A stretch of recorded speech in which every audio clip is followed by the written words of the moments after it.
In just a few minutes, you're going to get to watch me teach the Find the Fib strategy to a classroom of gifted first graders. The Find the Fib strategy was adapted from Kagan's strategy, Find the Fiction. Kagan had his students work in pairs or small groups to write 3 statements about a topic from any content area. 2 of the statements had to be true, and 1 of the statements had to be false. Then the students could use their statements to quiz each other. They would have to guess which of the 3 statements was the false statement or fictitious. In the adapted version, Find the Fib, which is a little bit more appropriate for English language learners, the teacher poses all 3 statements, and the students work in their small groups, which have been assigned in order to help foster peer tutoring and positive modeling, to discuss the different statements and decide which one is the fib. They then raise their answer card. They have 3 cards. One of them says that number 1 is the fib, one of them says that statement number 2 is the fib, and the last says that statement number 3 is the fib. So if they decide that the 3rd statement is false, then they raise their card that says statement number 3 is the fib. That allows me to quickly look around the classroom and identify any incorrect answers or any patterns in incorrect answers.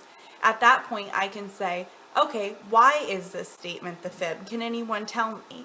Or if there was a problem with, if students thought that one of the true statements was the fib and it was a big pattern, we can go back to that true statement and say, okay, why is this true? What key words or phrases here make it true? Afterwards, after the strategy and after we've gone through all of the sets of statements, I can ask the students, did this help you to review the content? What did you like about this strategy? What didn't you like about this strategy? And that helps me get a feel for my students and whether or not this worked for them. So here we go. Let's take a look. So we're going to play a game to review this week's amazing words. And we've played this game before, but it's been a while, so we need to review our directions. It's called Find the Fib. Raise your hand if you remember playing that. Okay, so some of you remember playing. All right, now raise your hand if you can remember what the word fib means. Lily, what does fib mean? Lie. Lie. Fib is another word for lie. So a fib is not true. It's what? It's another word that starts with F. Raise your hand. That is False. false. It's not true. It's false. What we're going to do today is you're going to be given 3 statements. And 2 of those statements are going to be true, and the 1 statement is going to be a fib. It's going to be false. So you're going to work in small groups. I already have your groups picked out, so I'm going to tell you about them in a minute. But you're going to work in your groups to talk and figure out which of the statements. I'm going to tell you what your group is. Raise your hand if you have a question next time. You're going to work with your groups to figure out which statement is false. And then, does anyone remember what we do with our cards to tell which one? Lily? We raise them up. You're going to get 3 cards. One of them says statement number 1 is the fib. One of them says statement number 2 is the fib.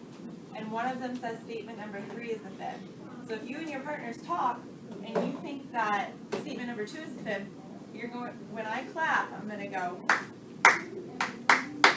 That means your time is up to talk, and that's when you're going to raise your card and say, this is the one that's the fib.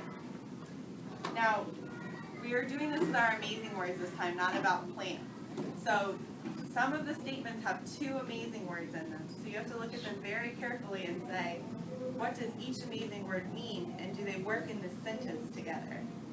Okay? So let's get into our groups first of all.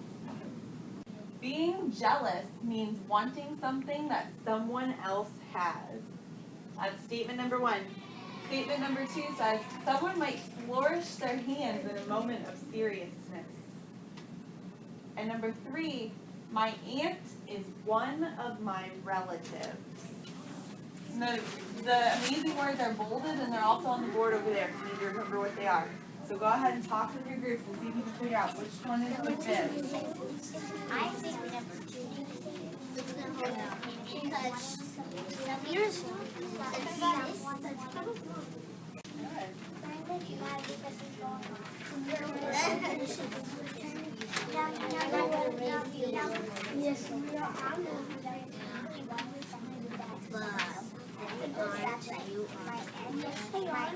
All right.